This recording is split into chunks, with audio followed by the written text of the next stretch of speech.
الحمد للہ رب العالمین والعاقبۃ للمتقین والصلاة والسلام علی سید الانبیاء والمرسلین وعلی آلہ واصحابہ اجمعین۔ نئے سال کی آمد ہے، ابھی پوری دنیا کے اندر کرسمس منایا گیا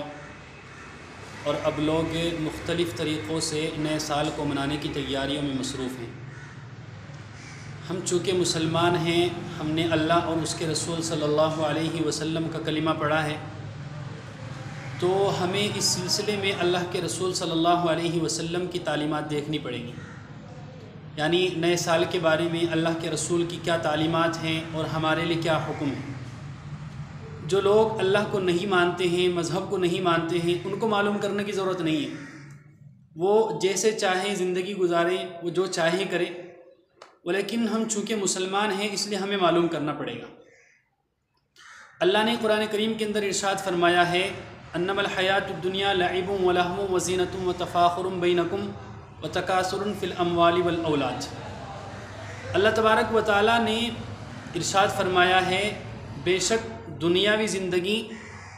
محض کھیل تماشا اور زینت ہے، اور آپس میں فخر کرنا اور ایک دوسرے پر اموال و اولاد میں کثرت جتانا ہے۔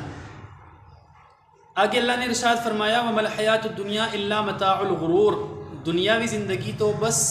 دھوکے کا سامان ہے۔ اسی طرح حدیث پاک کے اندر آتا ہے، اللہ کے رسول صلی اللہ علیہ وسلم نے ارشاد فرمایا کہ میری مثال اس شخص کی طرح ہے کہ جو سفر کرتے کرتے کسی جگہ پر اس نیت سے اسٹے کرے کہ اس کو ذرا آرام کر کے پھر آگے سفر پر چلے جانا ہے۔ تو ہم اپنی زندگی کے جتنے سال لے کر دنیا میں آئے ہیں اتنے سال کمپلیٹ کر کے ہمیں پھر آخرت کے طویل سفر پر چلے جانا ہے۔ تو نئے سال کے بارے میں حضور اکرم صلی اللہ علیہ وسلم کی تعلیمات تو بالکل واضح ہیں کہ بارہا حضور اکرم صلی اللہ علیہ وسلم کی زندگی میں یہ دن آیا، لیکن حضور اکرم صلی اللہ علیہ وسلم نے اس دن کو سیلیبریٹ نہیں کیا۔ اسی طرح صحابہ اکرام رضوان اللہ تعالی علیہم اجمعین کی زندگیوں کے اندر بھی بارہا یہ دن آیا، لیکن کسی صحابی نے اس دن کو نہ ہی سیلیبریٹ کیا اور نہ ہی ایک دوسرے کو مبارکباد دی ہیں۔ تو شریعت کی تعلیمات تو بالکل واضح ہیں، لیکن ہم عقل سے پوچھتے ہیں کہ یہ دن کیوں منایا جاتا ہے، اور جو لوگ اس دن کو مناتے ہیں، اس دن کو سیلیبریٹ کرتے ہیں، اور جو لبرلز مذہب کو نہیں مانتے، ہم ان سے پوچھتے ہیں کہ بھئی آپ یہ دن کیوں مناتے ہو؟ کیونکہ آپ اپنی زندگی کے جتنے سال لے کر کے آئے ہیں،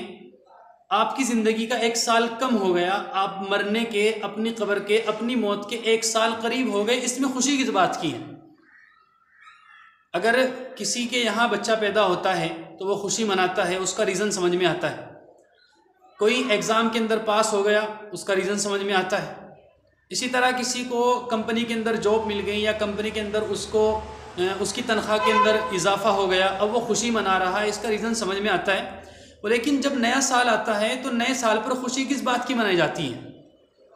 اگر حکومت، مثال کے طور پر اگر حکومت کسی کو پھانسی کی سزا دے دے اور اس کو جیل کے اندر ڈال دے اور اس کو یہ کہہ دے کہ بھئی 3 سال کے بعد، 4 سال کے بعد آپ کو پھانسی دے دی جائے گی، اب یہ شخص جب اس کی زندگی میں نیا سال آیا تو اب یہ خوشیاں منا رہا ہے، یہ ناچ رہا ہے، گا رہا ہے، اب لوگ کیا کہیں گے؟ لوگ اس کو پاگل کہیں گے کہ بھئی یہ دیوانہ ہو گیا ہے، کہ بھئی آپ کی زندگی کا 1 سال کم ہو گیا، 2 سال کے بعد آپ کو پھانسی دے دی جائے گی، آپ خوشی کس بات کی منا رہے ہیں؟ تو اسی طریقے سے جب ہماری زندگی کا 1 سال کم ہو گیا اور ہم مرنے کے 1 سال قریب ہو گئے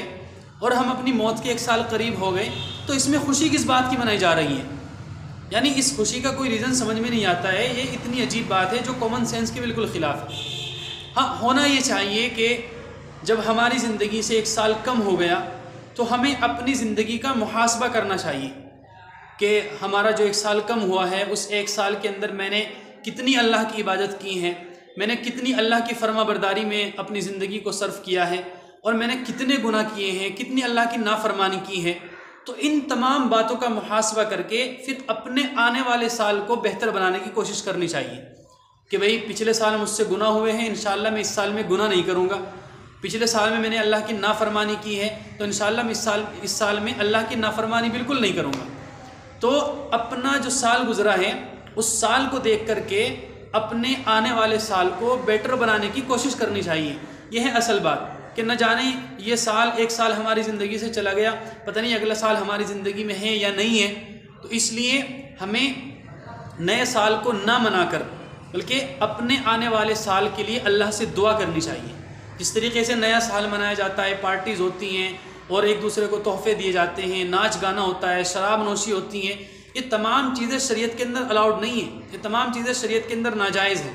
تو آپ ان تمام چیزوں کو ایک سائیڈ میں رکھ کر کے صرف آنے والے سال کے اندر اللہ سے دعا بھی کریں اور اپنے آنے والے سال کو بہتر بنانے کی کوشش کریں۔